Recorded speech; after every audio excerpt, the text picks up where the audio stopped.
Hello friends, good morning. কেমন আছেন সবাই? আমি অনুরাধা চলে এসেছি নতুন একটি ভিডিও নিয়ে। আর আপনাদের সবাইকে অনুরাধার ক্যানভাসে স্বাগত। আজকে আমি যেটা নিয়ে ভিডিও বানাতে চলেছি সেটা হলো একটা রেসিপি, ডিম ভাপার রেসিপি। ডিম ভাপার রেসিপির জন্য আমার লাগবে কিছু ডিম আর টমেটো, পেঁয়াজ, পোস্ত, কাঁচা লঙ্কা, আরও কিছু কিছু লাগবে, তখন রান্নার টাইমে দেখাবো। তো এখন ফার্স্ট আমি পোস্ত আর লঙ্কাটা গুঁড়িয়ে নেব, মানে ভালো করে স্মুথ পেস্ট করে নেব। তারপরে আসছি, ডিমটা সেদ্ধ করব, তারপরে দেখাচ্ছি কি কি করতে হয়। চলে এসেছি আবার। পোস্ত বাটা হয়ে গেছে, পোস্তর সাথে লঙ্কা দিয়েছিলাম, এই যে স্মুথ পেস্ট হয়ে গেছে। এরপরে আছে আমার টমেটো কোচানো, পেঁয়াজ, আর আমি ডিমটা সেদ্ধ করে একটু কেটে নিয়েছি, তাহলে ভালোভাবে ওর মধ্যে মশলা টশলা যাবে আর ভালো স্বাদ হবে। তো অনেক দিন পরে ভিডিও করছি, অনেক দিনও না, অনেক বছর পরে ভিডিও করছি, ভুলভাল হয়ে যেতে পারে, তো ক্ষমা করবেন আমাকে। চলুন রান্নাটা শুরু করি। এরপরে আমাদের লাগবে একটা বড় টিফিন বক্স, কিন্তু যেহেতু আমার কাছে বড় টিফিন বক্স নেই, তো আমি এই একটু মাঝারি সাইজের টিফিন বক্সটা নিয়ে নিয়েছি। এরপরে ওর মধ্যে দিয়ে দিতে হবে পোস্ত। আচ্ছা, একা একা যেহেতু, তো পোস্ত দিতে হবে, সাথে 2 চামচ টক দই দিতে হবে, কাশ্মীরি লঙ্কা দিতে হবে, হলুদ দিতে হবে, লবণ দিতে হবে, আর কিছুটা সরষের তেল। পুরোটা দিয়ে তারপরে দেখাচ্ছি। দিয়ে নিয়েছি এর মধ্যে কাশ্মীরি লঙ্কা, হলুদ, তেল, লবণ আর টক দই। এটা ভালো করে ফেটিয়ে নেব।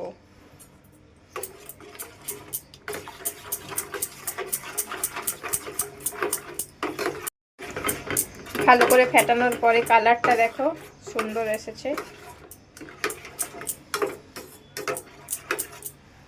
খুব সুন্দর গন্ধও বেরোচ্ছে, সুন্দর সরষের তেলের গন্ধ বেরোচ্ছে। এরপরে এটা কিছুক্ষণ রেখে দেব। নিয়ে নিতে হবে এরকম একটা ফ্রাইং প্যান, যাতে ডিমগুলো ভাজা হবে। তো গরম হয়ে গেলে তাতে দিয়ে দিতে হবে সরষের তেল। এরপরে এতে দিয়ে দিতে হবে ডিম। ডিমগুলো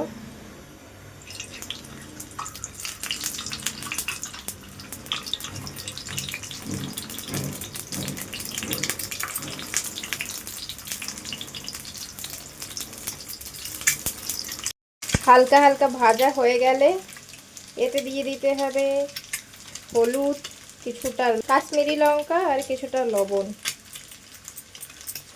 যাতে সুন্দর কালার হয়।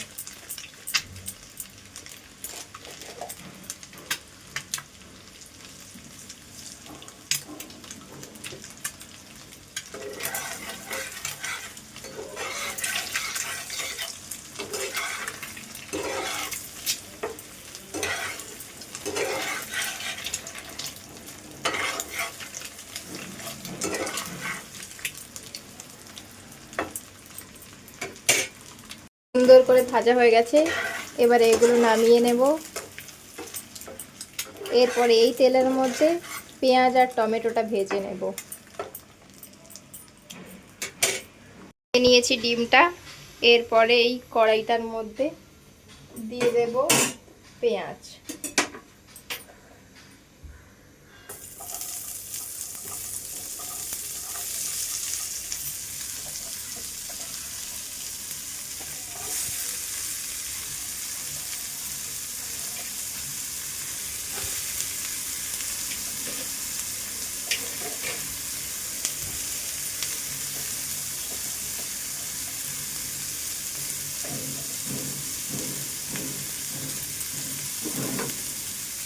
পেঁয়াজ দুটো ভালো করে ভেজে নিতে হবে।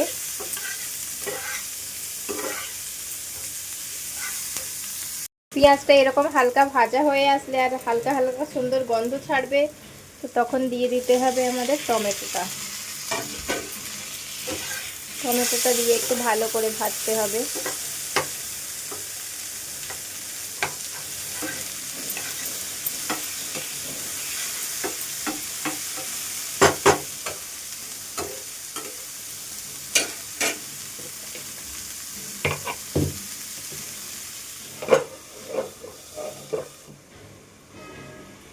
কিছুক্ষণ ভাজার পরে হালকা একটু লবণ দিয়ে দেবেন, তাহলে আর একটু তাড়াতাড়ি হয়ে যাবে আর স্বাদটাও ঠিক থাকবে।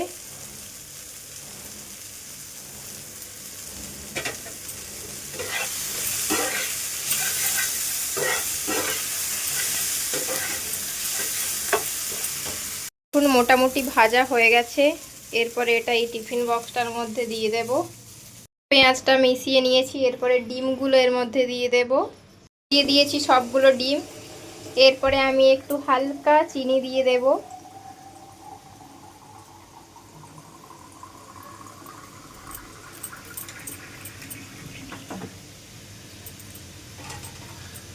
একটু কাঁচা লঙ্কা,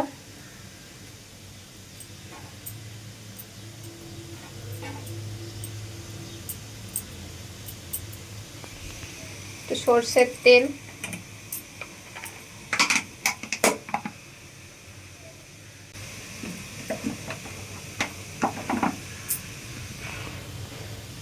এরপরে আমি জল গরম করছি।